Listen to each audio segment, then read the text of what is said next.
It's been many years since I've played Arkham City. I remember having a fantastic time the first time through, but would it live up to my memory? Well, only one way to find out. So yeah, I played Arkham Asylum a few weeks ago, so this was the obvious follow-up. Also, there was a guy in the comments who asked me to play this, and I couldn't want to let him down. Hey, if you want me to play a game, and maybe make a video about it, maybe you should leave a comment, hint hint. But anyway, yeah, I fired it up again for the first time in years, and here's how it went. I remember back in the day, I had my doubts about this game. Hot off the heels of Arkham Asylum. I mean, that game was great, but could they possibly follow it up? And it's gonna be open world now? That's different. Different isn't good, right? I don't like change, who does? But I will say, any doubts I might have had at the time, any trepidation I might have felt, went away in the first 15 minutes. Oh boy, oh man, is this intro strong. This whole opening sequence, this first introduction to the setting, to the characters, sets the tone and hypes you up like nothing else. This is easily top 5 video game intros for me. It might even be number 1 if I bothered to rank them. This is, even years later I still get the chills, man. By the time I was slapping on the batsuit, I was raring to go, ready for anything. Eventually, after like an hour, because I like to play this on hard mode, but also that means I need to warm up a little, so there were a handful of embarrassing deaths to regular guys early on. Maybe I won't show that. The story as it is that they've turned the whole city into a prison this time, and they've got a whole mercenary army, they've trapped all of Batman's rogue gallery here, and now Batman has showed up to find out what's going on, which, honestly, he should have done a lot sooner. I feel like a lot of things happened before the game started that you should have been keeping an eye on, frankly, Batman. You really dropped the ball on this one. I feel I should thank you.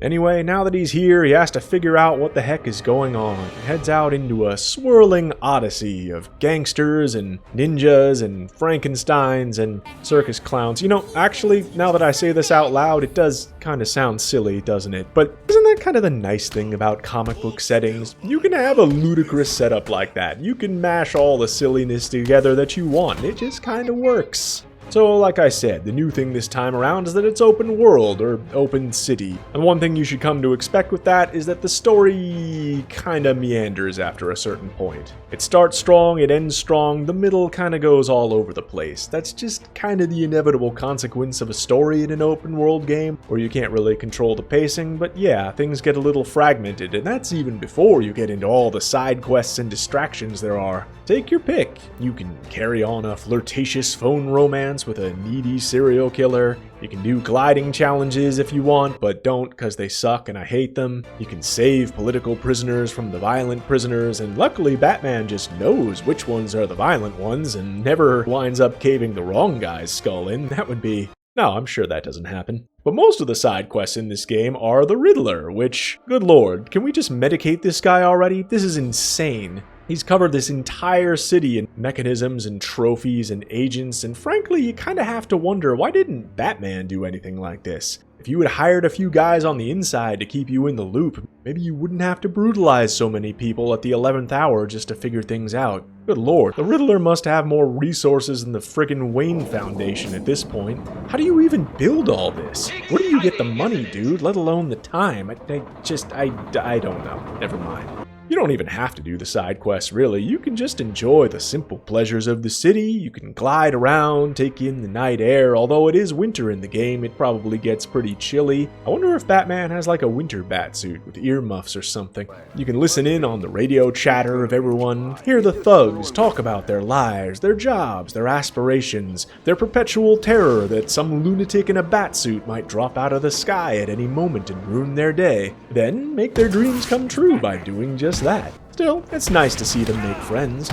Maybe after the game is over they stay in touch, talk about topics of mutual interest, like what jobs are best for a guy with 2 broken legs, or what meals are the best to drink through a straw. There's some good new things this time around. You get a few extra gadgets to play with, like the bat taser, which you can use to electrocute people now in case you get bored of just punching and want a new way to inflict suffering on these poor guys. There's a whole bunch of new faces. We dip deeper into Batman's rogues gallery. We see a few new people we didn't before, like the Penguin. Wakey, wakey, Wayne. Ooh, he's a bad dude. He's the kind of guy who would beat up a guy in handcuffs. He's the kind of guy that would watch a video and not even subscribe. Don't be like him. Good old Two-Face is back, and I just... poor Harvey. He gets no respect here. He just gets clowned on. There's even lesser known guys you can drop in on, like Calendar Man. Or, you know, all the Calendar Man fans out there. Lucky you, they put him in the game. And of course, new faces means new boss fights, which are way better than Asylum. Ooh, man. The coolest one by far is Mr. Freeze, and I'm not just making a bad pun, although it might sound like it. The whole gimmick of his fight is that he adapts every time you hit him, and you can never attack him the same way twice, which is awesome, but honestly was a little frustrating this time around, cause, well, alright, so I'd had a few beers by the time I got to this fight, just remember that. Also, playing on hard mode, just throwing that out there. But I whiffed the first few attempts, and then I was playing and I couldn't remember which ways I had hit him this time around, and it got a little frustrating, I'm gonna be honest, but usually this is by far the standout of the game. Just maybe don't do what I do. While we're on the subject though, this is a prison. How the heck did he get an ice gun and a suit in here? Did they just let him walk in the front door with these things, or did they just kind of build the prison around him? Did they explain that? Did I miss something? Not everything in the game is fantastic. They still keep the detective stuff from the first game, which is now even more pointless, because all it was really used for in Asylum was pointing you to the next place, but now that it's an open world and there's map markers and stuff, it really serves no purpose. I know he's supposed to be the world's greatest detective, but the game kind of treats you like an episode of Dora the Explorer. Can you find the one glowing thing in this tiny area? Yes, game, I can. Thank you. Don't patronize me. I just beat up 20 thugs without breaking a sweat. Think I can handle a little third-grade detective work. Overall though, man, I love this game. It was just as good as the first time I played it. Love the beginning, love the ending. I won't spoil that. You deserve it if you haven't played it before.